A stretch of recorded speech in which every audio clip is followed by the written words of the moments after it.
Welcome to Channel Iron Speed. On this occasion, we will be talking about Canadian versus British destroyers. Number 1 St.Class Destroyer. Laurent was a series of escort destroyers designed and built in Canada in the mid-1950s. They became a significant milestone in Canadian maritime history as the first major class of warships to be entirely domestically designed and manufactured. These ships were instrumental in Canadian naval operations for decades, particularly in the anti-submarine role during the Cold War period. Background and design. In 1949, when Canada joined NATO, an urgent need arose for warships capable of dealing with the threat of Soviet submarines in the Atlantic Ocean. In response, the Canadian Navy began a project to develop escort destroyers specifically designed for anti-submarine warfare. The design of this ship began in June 1949, with the target of completion in 1955. The naval architecture firm of Montreal, German and Milne, under the direction of Sir Roland Baker, a senior constructor on loan from the British Directorate of Naval Construction, was commissioned to design this ship. The result was a design that, despite some similarities to the British Whitby-class Type 12 frigates, featured many innovations and adjustments to meet Canadian operational needs. One prominent design feature was the rounded leading edge of the deck, designed to prevent ice formation, an important consideration for operations in Canada's cold waters. In addition, these ships were designed to operate in conditions of nuclear, biological, and chemical attack, which led to the adoption of a pre-wetting system for cleaning contaminants and the creation of a citadel, an enclosed area that can be sealed to protect the crew from contamination. These ships also became the first in Canadian naval history to provide a berth for each crew member, replacing the common use of hammocks in earlier designs. Technical specification: St.Class ships.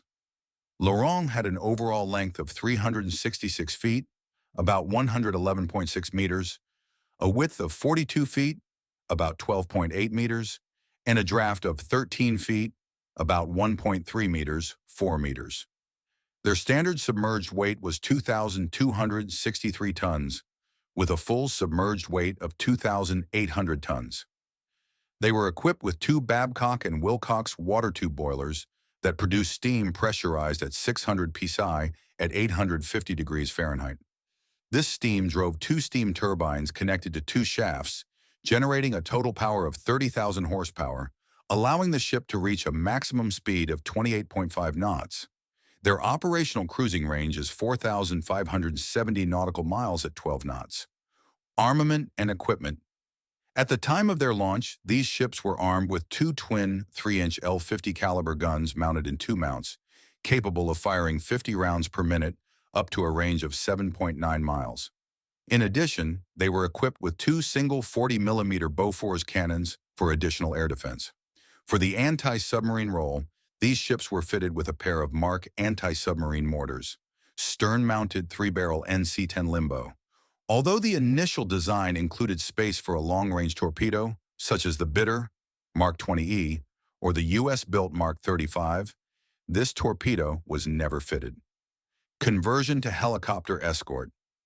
In the early 1960s, the increasingly sophisticated submarine threat prompted the Canadian Navy to upgrade their anti-submarine capabilities. As part of this effort, the St.Laurent was modified to accommodate helicopters, which gave it an edge in submarine detection and countermeasures. These modifications involved the addition of hangars and landing pads for helicopters, as well as improved detection systems and anti-submarine armament. After modifications, these ships were reclassified as Destroyer Helicopter Escort DDH. Ship Life Extension Program, DELEX. In the late 1970s, the Canadian Navy launched the Destroyer Life Extension, DELEX program to extend the operational life of their ships. However, for ships of the Saint-Laurent, the program mainly focuses on improvements to the hull and engine, without significant improvements to electronic systems or armament. Nonetheless, these improvements allowed the ships to remain in service into the late 1980s and early 1990s. Termination of service and legacy St.Class ships. Laurent began to be phased out of service in the mid-1970s, with the last ship, HMS Fraser, decommissioned in 1994. Although none of these ships are preserved as museums, Their contribution to the development and capabilities of the Canadian Navy is widely recognized. In 1997, the Historic Sites and Monuments Board of Canada recognized St. Laurent as historically significant to Canada, highlighting their role in shaping the country's maritime identity. Overall, the St.Laurent-Class destroyers. Laurent represented a significant step forward in the design and capabilities of Canadian warships, marking a transition from dependence on foreign designs to independence in maritime innovation. Number 2, HMS Daring D-32. HMS Daring D-32 was a Type 45 airlift ship of the Royal Navy. Launched on the 1st of February 2006, Brave became the first ship of her class and is the only aircraft carrier to bear that name in British naval history. Engineering design and specifications. With a length of 151 meters and a displacement of around 8,000 tons, HMS Daring was designed to provide superior air protection for the fleet. The ship is equipped with a close combat system, including Sea Viper missiles capable of targeting aerial threats up to a distance of 70 miles.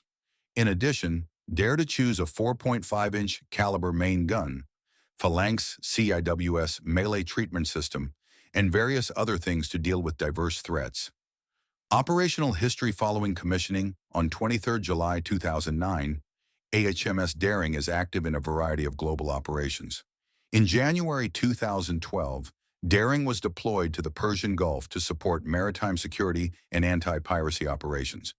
During this investigation, Brave participated in Operation Anzac Sword in the Red Sea and Gulf of Aden, working closely with navies from Australia and Pakistan.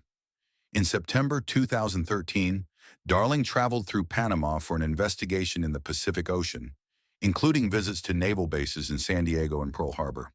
During this period, Daring participated in the 2013 International Fleet Review in Sydney and the 2013 Lima Joint Exercise under the Five-Power Defense Arrangement Agreement. After that, dared to provide humanitarian assistance to the Philippines after Typhoon Haiyan, applying flexibility in non-combat operations, fixes and improvements.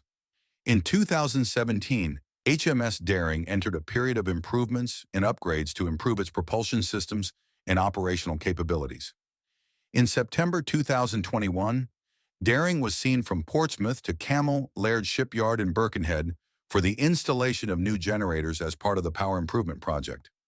After completing these repairs in late 2022, Brave returned to Portsmouth in January 2023 to complete refit and regeneration, with plans to return to the fleet in 2024. Conclusion. HMS Daring D-32 represents the pinnacle of innovation in modern enterprise ship design, enhancing advanced flight capabilities and flexibility in a wide range of maritime operations. With its latest commitment and ongoing commitment to operational integrity, Brave is ready to continue to play a vital role in safeguarding the UK's maritime security and supporting future international operations.